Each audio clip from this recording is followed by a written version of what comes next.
So the bot reviews are coming in for Aquaman and the Lost Audience, as Amber Heard's newest outing conservatively needs to make back at least $400 million just to break even. What's more is there seems to be a new marketing strategy, and that's not mentioning Amber Heard, not only in this movie, but any way at all. You'll notice in the last week, no articles, despite them doing this every single day for the past year. And on top of that, you have the funniest sell ploy ever, where they're telling you, yeah, this may be number 2 globally behind Wonka, the prequel musical, but hey, at least we're not the Marvels. Now, what's even more interesting is it's taken over 2 weeks now just to get 1,000+ verified reviews for this movie. Domestically, this is a mess here. You and I, we're going to talk about all of it today. Man, fun times, huh? Fun times indeed. All right, so hey there to all you fine folks on this fine day. By the way, I hope you are doing excellently. So week 2 of Aquaman 2 is rolled in, and finally sites like Rotten Tomatoes can say, hey, we have over 1,000 reviewers that actually paid money to see this. What's more is you have a deluge of unverified bot reviews popping in. This will be their only review. I'll show you proof of that in just a moment. But yeah, listen to how they inflate this, and they say, ooh, spend every nickel that you have on this. 10 out of 10. Quote, Aquaman and the Lost Kingdom is such an awesome movie. I recommend watching it. It was way better than the first movie, had more action, more exploring in the film. If I had to rate this movie, I would say 10 out of 10. Yeah, more ratings than you actually have punctuation. And I would watch this movie over and over again because it was fantastic, and props to Jason and Patrick. Fantastic work, and the CGI was amazing. Now, I want to make this very clear. I'm not saying that every positive review that rolls in is some kind of fake or a bot. I mean, that is far, far from it. What I am saying, though, is that you have a flood of accounts that say absurd things about this movie, and when you click into them, what you'll notice is they have no profile set up whatsoever. They have no watch list. They've done nothing else.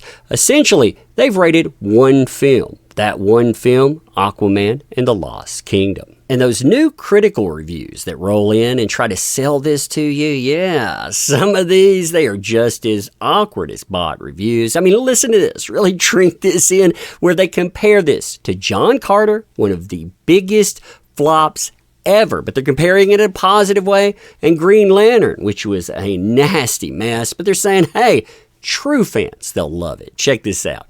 Like John Carter and Green Lantern before it, this is a DC film that might be pummeled by some critics, but is going to be classified as an underrated gem by true fans of the DC universe. So, if you'll consume anything, hey, you'll probably like to lap this slop up too. Get in there, pay pig, get in there. Now, from there, the marketing gets much more entertaining. Why? Well, number one, they don't mention Amber Heard at all. Like, they don't put her in titles. They don't put her in any mention in the article. Basically, they've dropped her, just like Warner Brothers did, because they know that that name is not marketable. Number two, they lie to you about money while telling you, number three, it's going to outdo the other flops this year.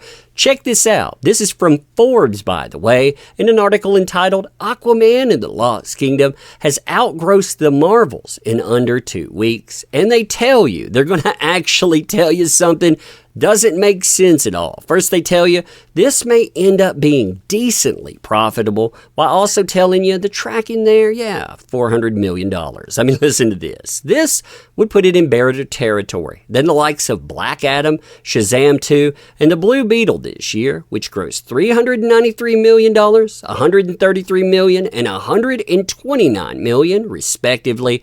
It's already beaten the last two with $258 million in under 2 weeks here, and even though it's short of Black Adam right now, it is tracking to probably hit $400 million and pass it. Now, it's only those mainstream media math lead types that would try to say, hey, you know that $400 million?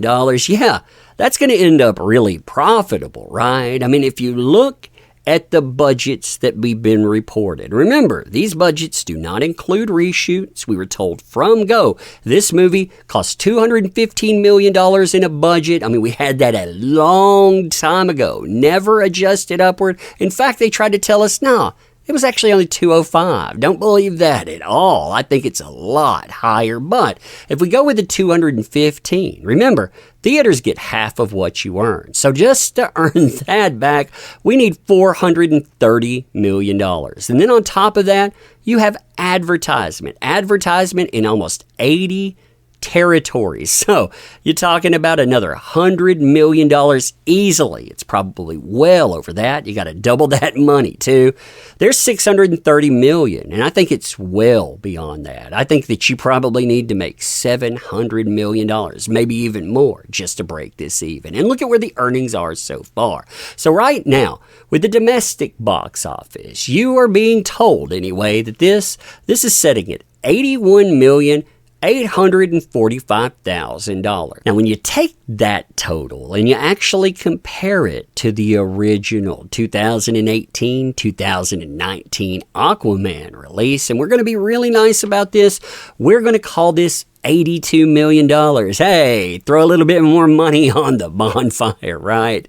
But if you look at this here, the numbers on January the 2nd, that's when I'm recording this now, $229 million. So you take those two, you figure it up, you're talking about a little over 1/3 of the earnings of the original movie, say 35 to 36%. I mean, that is really, really bad. What's worse too is when you start looking at the international box office, yeah, things, they don't look that good at all. I mean, here you have around $46 million so far earned in China. Now remember, China, they brought in the lion's share of money internationally for the last go, $291 million versus $330 million for the domestic. Here you have about a 2-to-1. That's really bad. Then when you get into the other territories, you have your main earners. You can figure out how much they earn too, because they tell you, I hate this by the way, they tell you around 40 territories, well, they've made $68,475,197. So really, when you take out China, you're talking around $60 million made for your big hitters here. That's not going to equal a good amount. I mean, if you took this, and let's just be crazy here, let's double both amounts in. Let's say, you're going to come in with $320 million internationally. You're going to have another $160 million domestically. You know what that means? You don't break even. This, $1 billion plus franchise now in the toilet here. We know why that happened too. They don't promote her anymore. They know what did it. This movie could be a success, but now you're struggling to break even. Let me know what you think about this though. And as always, appreciate the heck out of you. You make this stuff work. Thank you. Can't say that enough. Want to help out the channel? Links are in the description. Could always use your help too. Thank you. Share this everywhere. Appreciate you.